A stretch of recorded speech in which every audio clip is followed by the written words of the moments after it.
Le chat vous dit bonjour.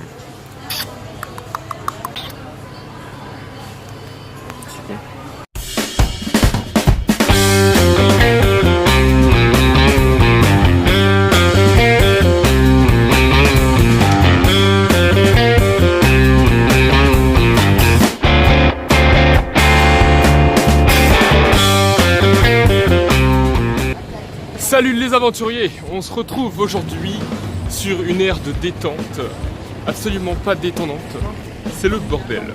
Alors, ce matin je me suis réveillé la tête un peu dans les fesses, hein. J'ai dû me lever à 6h pour partir à 6h40, j'ai pris le minibus de Koh Lanta, après on a fait un tour de l'île pour récupérer plein de monde, le bus était plein à craquer, j'ai rencontré des Allemands qui étaient très gentils d'ailleurs. On a discuté tout le trajet jusqu'à Krabi. Donc là on est à Krabi sur l'aire de repos. Ça va faire 2 heures que j'attends déjà là. Ça commence à être long. Je vous retrouve tout à l'heure. On a même droit à des petits chats. Il y a une amie qui dit quoi. Voilà, il y a quand même pas mal de monde, hein. Comme je vous l'avais dit.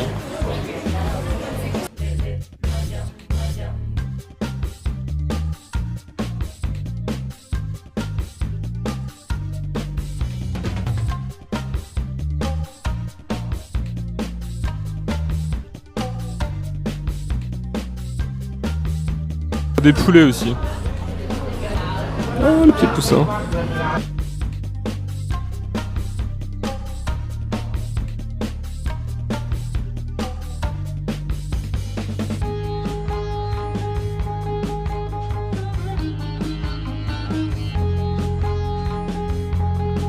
Une petite pause, il est 13h30, on a faim, j'ai surtout envie d'aller aux toilettes. Chinois à la taille. En fait, les restaurations de rue se présentent de la manière suivante. Effectivement, à moitié à l'arrache. Vous avez des bacs. La base, vous aurez du riz dans l'assiette. Et puis après, vous dites je veux ça, je veux ça, je veux ça, je veux ça. Alors, on a aussi les sortes de magasins de rue. C'est une sorte de station-service, mais extérieure, à l'arrache, à la taille. Le genre de confiserie qu'on peut trouver dans notre fameuse station-service. Alors, j'ai aucune idée de tout ça, de ce que c'est, hein. C'est des sortes de viennoiseries à la taille. Alors moi j'ose plus en goûter parce qu'à chaque fois que j'en goûte c'est vraiment pas bon. Il y a des trucs, c'est des sortes de beignets, chelou. Ça c'est des sortes de cake à la banane. C'est plutôt ok en général. Je sais pas combien ça coûte. Cake à la banane. Je sais que c'est bon donc voilà. En fait ça a l'air moins appétissant que prévu, hein. C'est tellement gras que je sens la graisse à travers le plastique. Dégustant.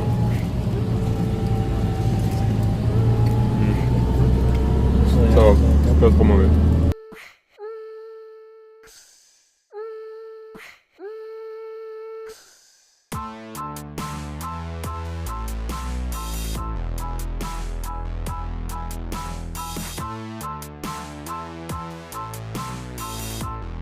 On vient d'arriver, il est 15h, et je peux vous dire que la région pour l'instant a l'air superbe. J'ai de la chance, le minibus nous a déposé à peine 1 minute de notre super hôtel. Voilà mon dortoir. C'est trop la classe.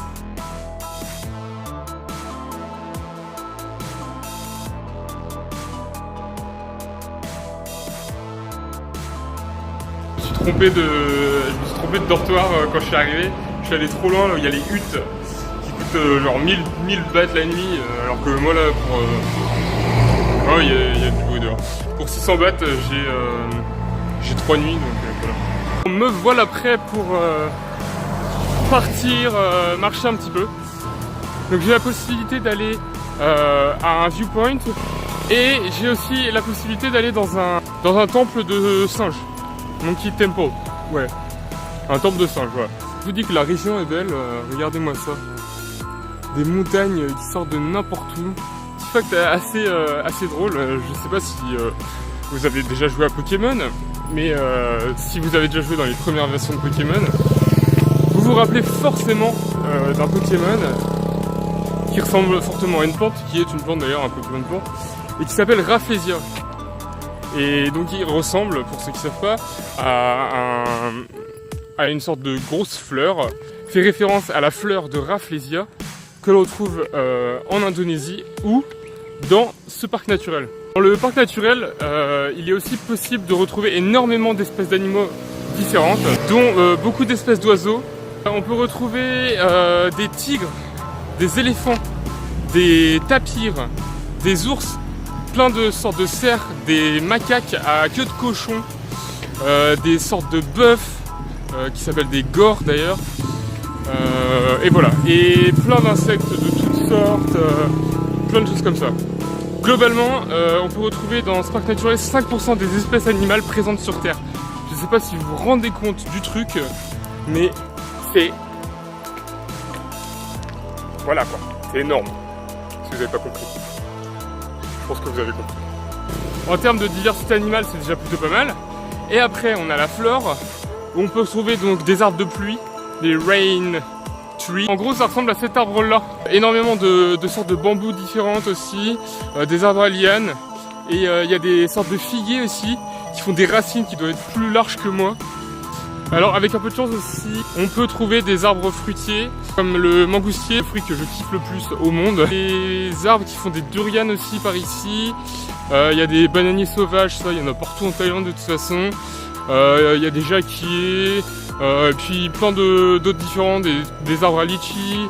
Enfin pas des litchis, mais des sortes de litchis, hein Charlotte. Du stop en Thaïlande prend 3 secondes et demie. Ils se sont arrêtés 2 secondes là, et ils ont déjà quelqu'un pour les aider. Voilà. Facile, ils sont déjà dedans. Et ils vont là où ils veulent.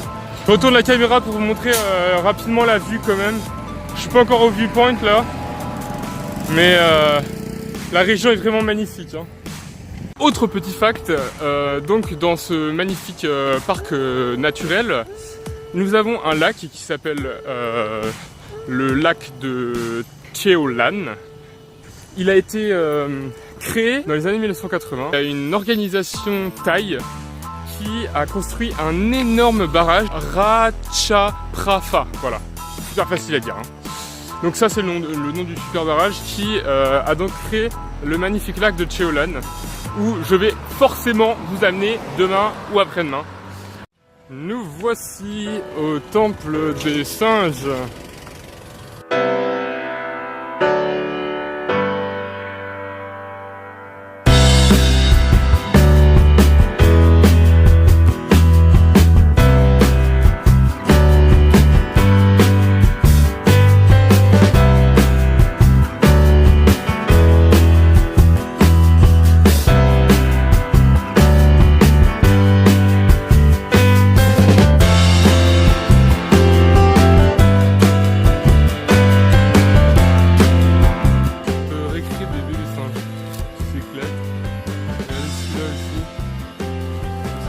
Ils ont pas l'air d'être trop...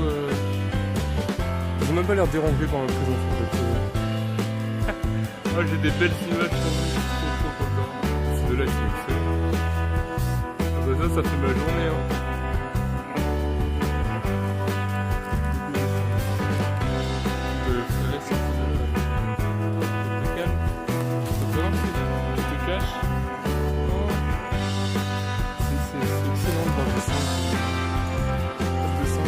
Des macaques, ça. Regardez leur. Alors, je vais faire la pub de la région. Dans cette région, les activités que vous propose la région de Khao Sok sont les suivantes. Vous avez une très grande diversité animale. Vous pourrez trouver des animaux tels que des éléphants sauvages. Absolument pas vrai, vous ne trouverez pas d'éléphants sauvages. Des céros, donc des antilopes, des tigres, vous ne trouvez pas de tigres, ou sinon bah, vous risquez de vous faire un peu buter. Des ours. Alors c'est possible qu'il y ait tous ces animaux, mais ça doit être dans un endroit vraiment très protégé de la région et très fortement inaccessible. Deuxième activité, vous pouvez faire du canoë ou de la dérive sur bambou. Troisième activité, vous pouvez prendre un bateau pour aller sur le lac de Cheo Lan. Après avoir fait du trekking toute la journée dans la forêt, vous pouvez vous reposer tranquillement dans les grottes qui bordent le lac de Cheo Lan. Par contre, j'ai trouvé d'autres activités.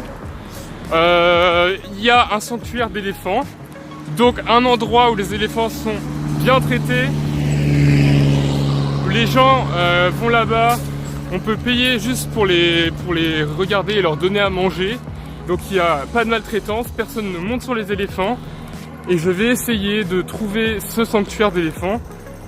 Si ça me coûte pas trop cher d'y aller, je vous amènerai là-bas dans les 2 ou 3 jours, puisque je reste là 3 nuits.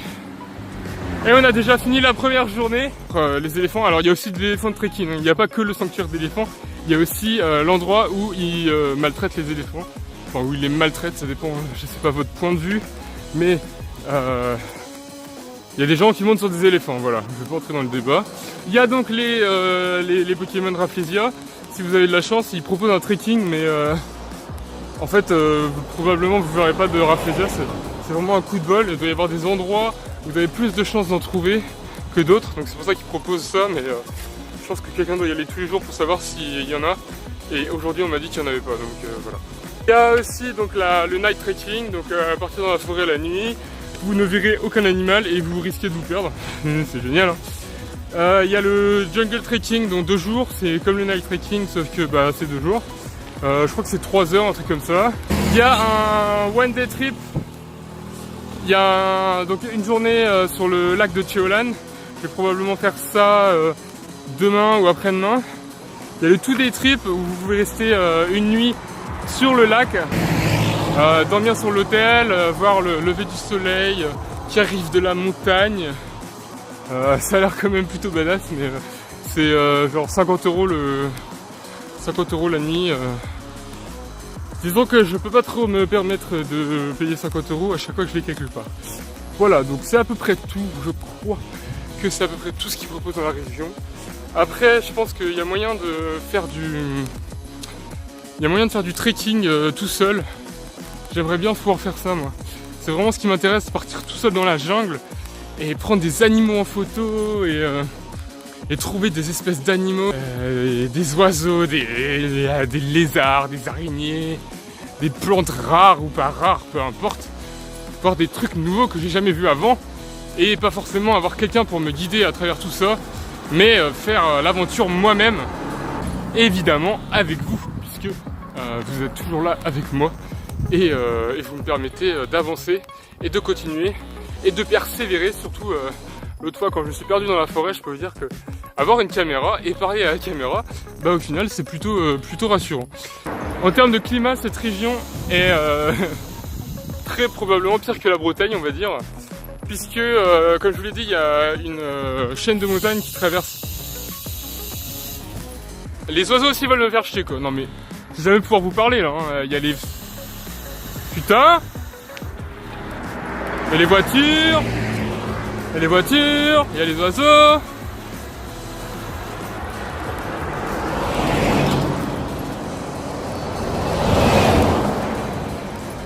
Donc je disais, il y a une grande chaîne de montagnes, de calcaire qui traverse toute la région du sud au nord.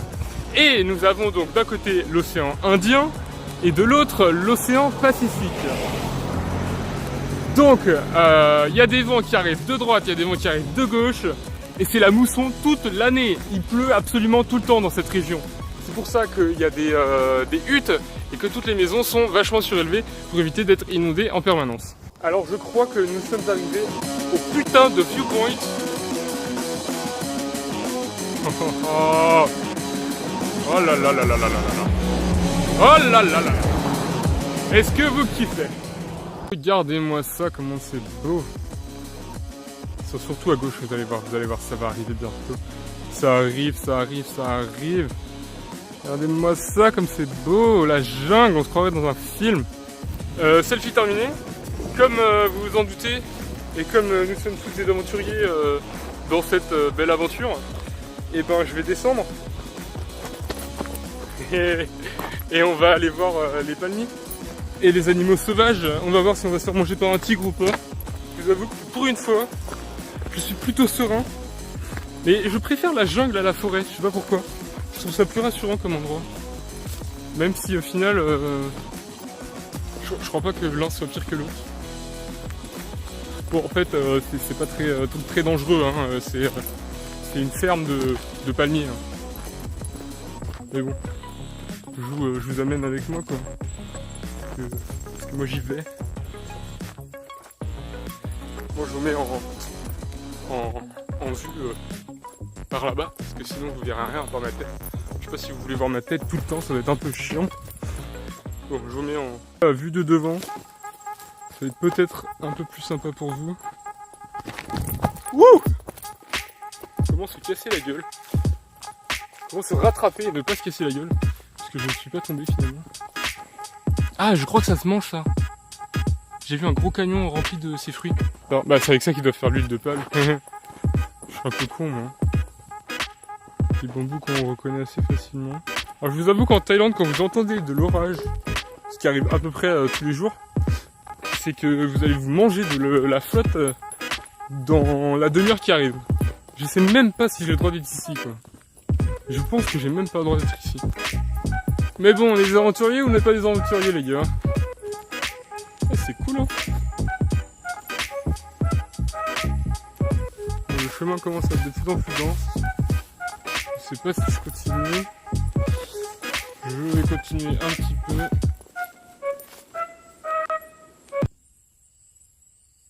J'entends des bruits. Il y a des singes par là-bas.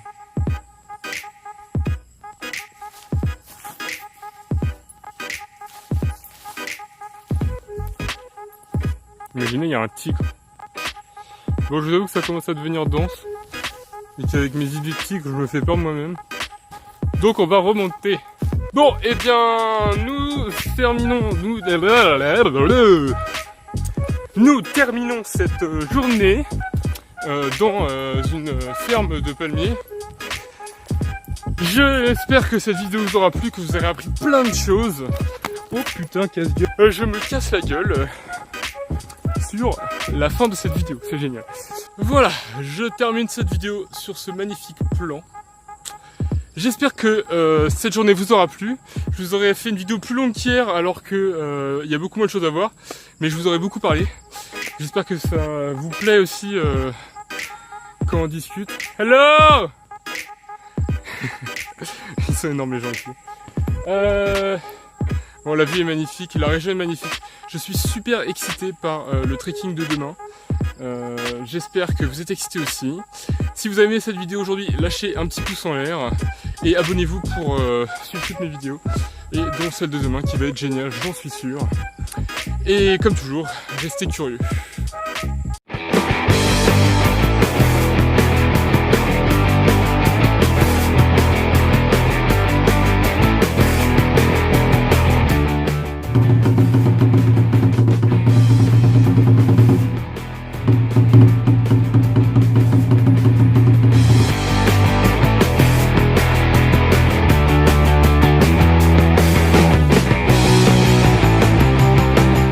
J'ai le vertige de base. Et là, rien que pour vous, putain ça bouge, l'arbre il bouge. J'ai monté tout ça. Attends, je monte dans l'autre sens. Je vous dis pas comment je flippe, surtout quand je sens l'arbre qui bouge. Quand je suis un peu infiltré dans un resort dans lequel j'ai pas le droit d'aller normalement. Mais... qu'est-ce que c'est beau! Allez derrière moi!